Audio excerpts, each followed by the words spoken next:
Hey guys, what's up? It's iFlynn here, and today I'm going to be showing you guys how to play Valkyr in 2020. Now, Valkyr is my favorite tank frame in the game. I'm not a big fan of Anaros, I'm not a big fan of Rhino, I'm not a big fan of Chroma.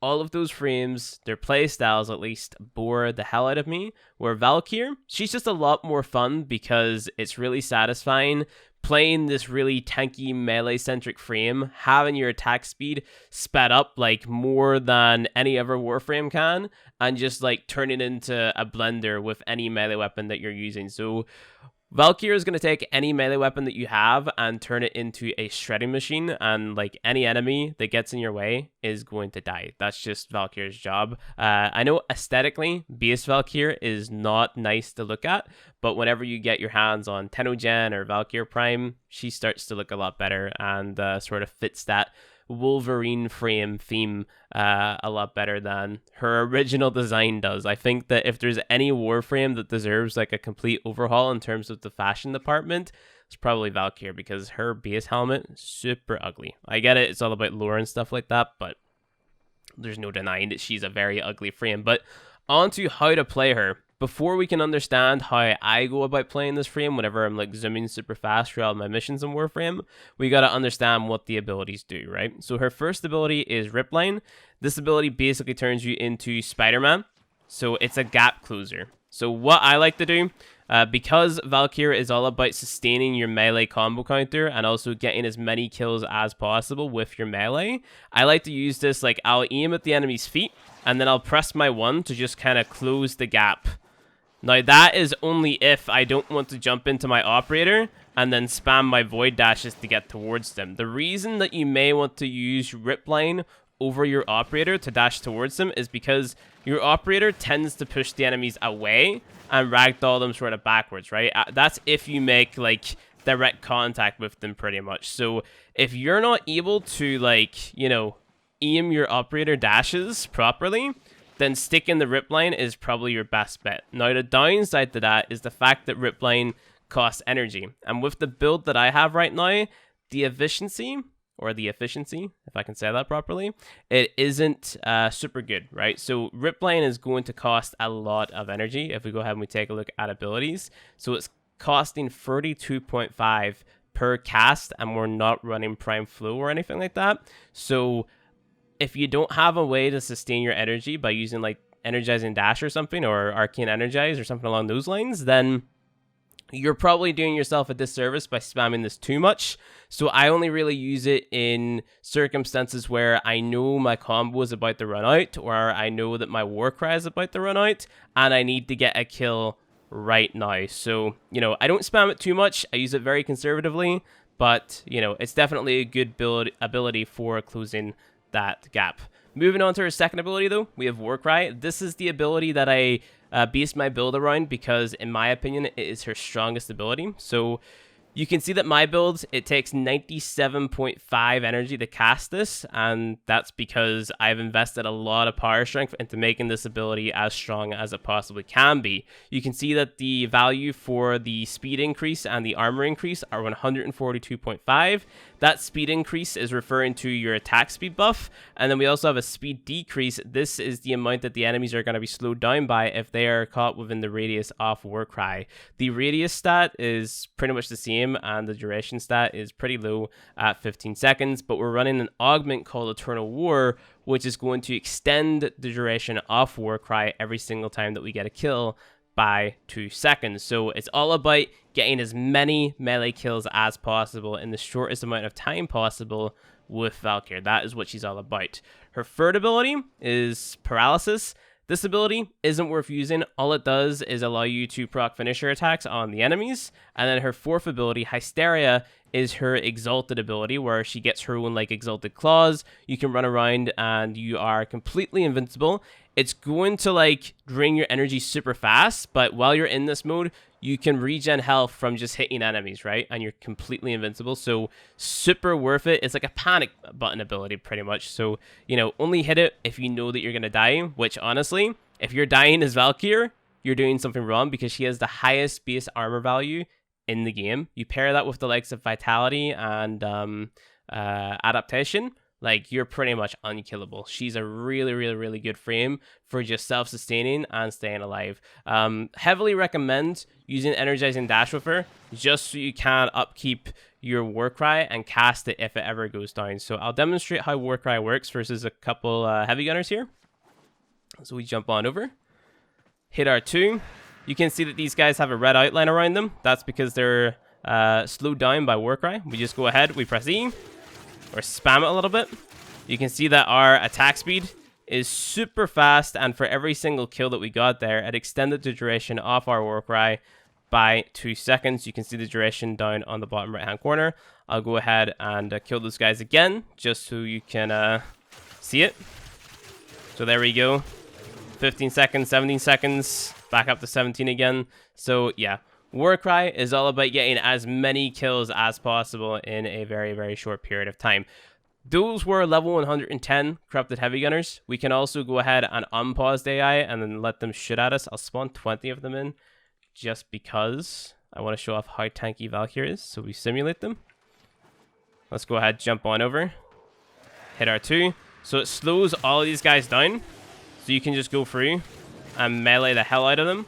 There may be an argument to be made for throwing on the likes of Handspring or something in case you get knocked down, because the knockdowns and the staggers and stuff like that, if you're going to die as Valkyr, that is going to be what kills you, right? So you can see that even though these guys are shooting at me, they're level 110, they're barely dealing any damage because of that high armor value and the fact that we get the damage resistances from adaptation as well. So we still have our Warcry buff, and we still have a ton of health. Let's go ahead and spawn more of them in, and we'll pop Hysteria this time to get that health back. So we just go ahead and melee them, and we get that health back almost instantaneously. And with Hysteria, actually, you can just kind of spin the win with it as well.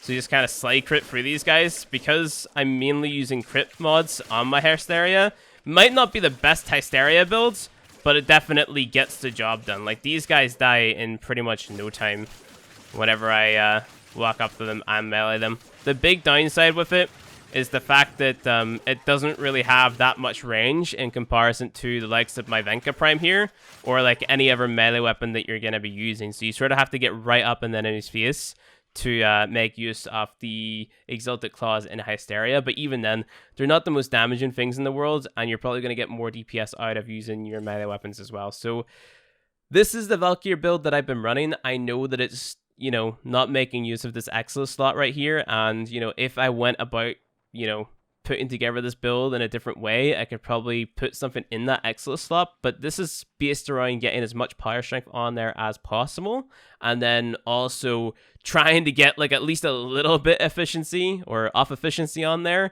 just so then it's not costing me all of my energy to cast one ability, and it's just costing maybe half of it, right?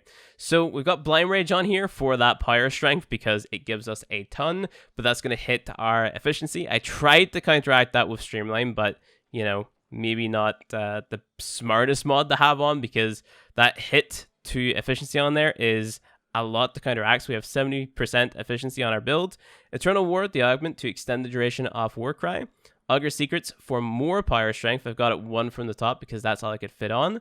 Umbral Vitality, Umbral Intensify, and Umbral Fibron, because Valkyr benefits from armor, health, and power strength. So throwing these free on, it increases the value of each of them. So we have 192.5 armor, 770% health, and then 66% ability strength. Then we have Adaptation on here, which is going to give us the resistances whenever we get shot at as well. So you're basically unkillable, and you have such a high amount of power strength that Warcry and the armor buff that you get from that is insane as well. Now, there are definitely better ways or different ways to go about building around Warcry if you don't want the attack speed or the armor buff that you get from it to be as insane, right? So, for example, you could run Prime Continuity. You could run the regular version of Intensify, if I can find it.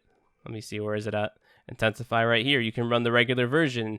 You can run your 2 defensive mods, Adaptation, and regular Vitality, right? Let's go ahead and throw on our Corrosive Projection. Let's go ahead and put Vitality on there, Adaptation up there, and then you can throw on your extra duration, Constitution. You could throw on Streamline as well. Let's just go ahead and type that in instead of searching for it. Awesome. And then I have a Xeneric Polarity on here. That is for my Eternal War, because I was making an Umbral build. I could throw on Pyre Drift as well, because I've got that Xeneric Polarity in my Exilus slot. And then we've got one more slot here, so we can invest more into efficiency, duration, or strength. I might go ahead and invest a little bit more into strength, maybe? So let's see what we could throw on. Probably Augur Secrets. Augur Secrets. That's a dash. Forgot. There we go. So we have 169% power strength. So this here build, probably a lot more beginner friendly. So you've got 17.5 on the rip line. You've got 52.5 in the Warcry, which lasts for 27.45. Armor increase of 84.5. It only decreases the enemy speed by 50. And then we have 3 seconds per kill on Warcry instead of the 2.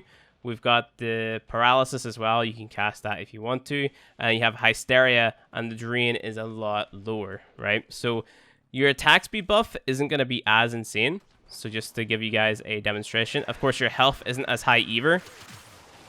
And because we don't have super high armor, then we're probably going to die whenever the enemy levels start to scale up. But we still hold our own. Like, you can still get shot.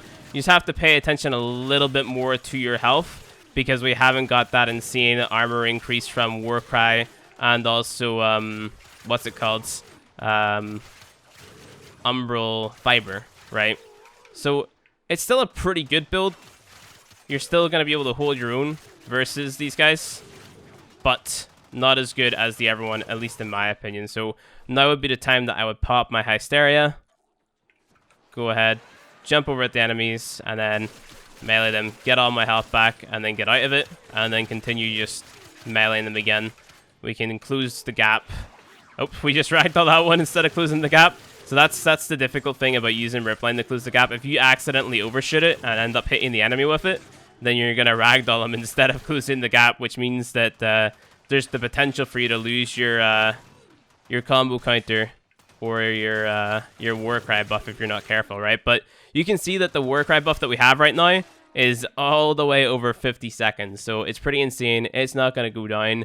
But yeah, that is pretty much how you play Valkyr. I like building her around Warcry. You can build her around whatever you want. I've also thrown an Arcane Strike over here as well to increase the attack speed too. The only thing is, with having too much attack speed, what can happen is if you're using a weapon that has a high attack speed at base, like the Sky Jati, for example, and you're using the likes of the Blind Justice stance, then what can happen is your attack speed can be too fast for the animations to keep up, and you end up not doing the full combo despite just mashing E, right? So if we go ahead, simulate these guys, use our Warcry of the other builds, or the min-max build basically, what happens whenever we get our Berserker procs and we use our forward? Is it our forward attack? I don't think it is our forward attack. Maybe it's our block combo. Yeah, our block combo.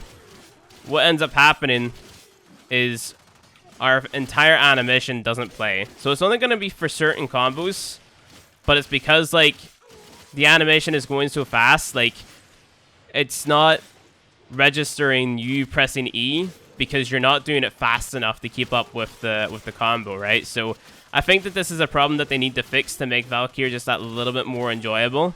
I don't know how they could go about doing it. Maybe having like an attack speed cap for certain combos, I guess. That might work out, but other combos in the stance work totally fine. And it's not just a problem that is limited to the Sky Ajati and Blind Justice. It can be found on other weapons and combos as well. So just keep that in mind. That might be a reason that you might not want to stack too much power strength into Valkyr.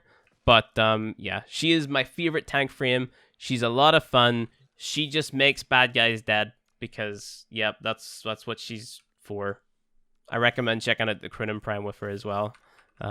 Really fun weapon. Just gonna spawn in some bad guys and kill them while I do my outro. But anyway, guys, thank you guys for watching this video. If these enemies would like to stop knocking me over, I could do my outro. Like the video if you liked it. No! Dislike it if you disliked it. Hit subscribe for more Warframe content. And I will see you guys in the next video.